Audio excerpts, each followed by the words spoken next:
Plenty of anticipation ahead of an upcoming meeting between US President Donald Trump and Indian Prime Minister Narendra Modi. CNA's Roland caught up with Mr. Modi's Minister of Petroleum and Natural Gas at India Energy Week in New Delhi. We're wrapping up our coverage of India Energy Week with a wide-ranging discussion with Indian Minister of Petroleum and Natural Gas, Hardeep Singh Puri. Now, we covered the energy transition and the role of nuclear power, plus coal and Russian crude. But I started out by asking Mr. Puri what kind of agreements we should expect from the Trump-Modi summit in Washington, D.C. I would be surprised if the kind of issues that you raise, especially in terms of trade, commerce, energy, if they didn't come up. Now, what does that mean for energy? Let me tell you very frankly, President Trump has never been ambiguous about it. He said from day go, domestically he said, baby drill. And for elsewhere, he said, let's bring more energy on the world markets. Let the era of high prices be over. Let's control economic inflation. Let's bring more energy on the market. Let's have more economic growth so that everybody can win. Now, I'm the energy minister of the world's third largest consuming and importing country. We are the fourth largest, refining capacity. Frankly, that's music to my ears. How then is India navigating the hurdles put into place by the US with regards to Russian sanctions? There are no hurdles, let me be very clear. India did not import virtually, it imported virtually very little or hardly any prior to February 2022. But then came the events of February 22. India is a well-known consumer of oil. We float tenders at the point of importation. I will float a tender. Anyone who has found oil in his backyard in sufficient quantity, if you want to export to India, we'll do it provided the price is right. The West put in what is called a price cap. Price cap meant you had to, if you wanted to buy Russian oil, you would buy it within a time. By the way, that was very good for me. If I can buy Russian oil at a lower price, or if I can buy now Venezuelan oil, hopefully, or I can buy more oil from Brazil or Argentina at a lower price, I will do it. But discounts on Russian crude aside, though, how is it coping with the unevenness of flow? Are you... No, you can never predict. Companies, governments don't do import. Governments don't import energy. Governments only interact with other governments on policy issue. Companies will buy, some of them will have long-term agreements, some of them will buy which are called term, some will buy spot if it's cheaper. Energy is traded. It's a very complicated trade. But my friend, let me submit to you, and today I make that submission more confident than ever before. Today there is more oil coming on the global market than ever before. And apart from the traditional suppliers who've held back supplies for whatever reason, there's more coming from the Western Hemisphere.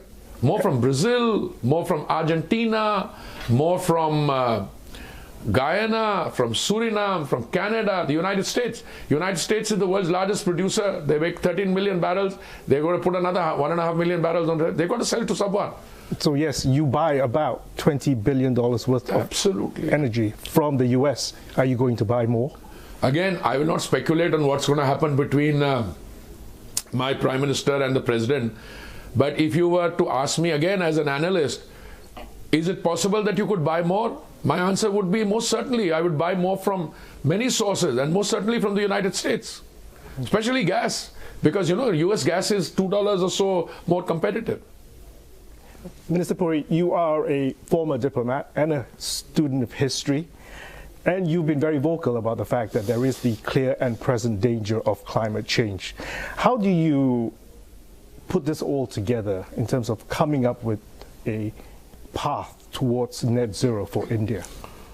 That is perhaps the part of the equation I'm most confident about today. We have all the challenges of a developing country. The companies which deal with fossil fuel, I mean talking about my oil marketing companies, they all have net zero targets which are more impressive than countries in the West. Some of them have 2040, 2045. As a country, our overall net zero target is 2070, but we always set targets which we never have to worry about in terms of faltering. I think we'll meet the net zero target earlier. But in order to get net zero done, let me tell you, some of the great things that have happened are our biofuel blending has gone up from 1.4% to 20%. We're getting in more liquid natural gas, piped natural gas. We're increasing the kilometerage of pipeline, compressed biogas. But you have to go down and green hydrogen, which is going to be the big story. But you have to go down the nuclear story. Believe me, small modular reactors, or what you're talking about now, are the wave of the future. Now, we had already stuck our necks out. In a previous government, we had a dispensation. We signed an India-US civilian nuclear energy deal. And my friend, we also signed an India-specific safeguard agreement with the IEA, International Atomic Energy, IAEA. We also signed with the Australia group on chemical precursors. India is ready.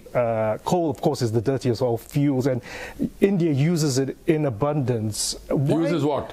Coal. For what? Charcoal. For domestic cooking? Domestic cooking, yes. Not a single bit. Not anymore? Not a bit. We've got total acreage. So it's almost free. Why would anybody use, if you're getting almost free clean cooking gas, why would anybody use coal? But coal is still being used commercially. No, come in. Coal is a very complicated thing, yeah, because some of our power plants, some of the other industrial establishment, we are hoping to get more gas, move from 6% to 15%, so we can use the gas to fire those plants. This is a historical legacy thing. We are not going into it now. We're weaning away from that.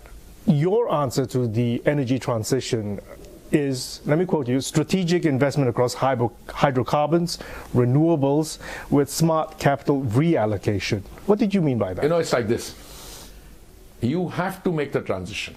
So in any definition of transition, you have a starting point and you have a goal. If you go about it the way the do-gooders went some years ago, they said we have to move away from fossil fuel, go straight into green energy. They hadn't worked out that green energy wasn't available. Secondly, when they said we have to move away, the investment stopped, which means the price went up. So what I'm saying is you need to provide targeted support. We are the only country member of the G20 which has made its Paris listing. Irrespective of what happens to multilateral and plurilateral arrangements, I'm not referring to anyone, India remains committed to the energy transition. But I've said time and time again, the transition has to be nuanced, well thought through, and we have to make sure that in the process of the transition, you don't leave any casualties around. Well, that's the message we heard from Indian officials again and again here. They're committed to the energy transition, but they want it to be affordable, equitable, and sustainable. Translation, this isn't something that can happen overnight.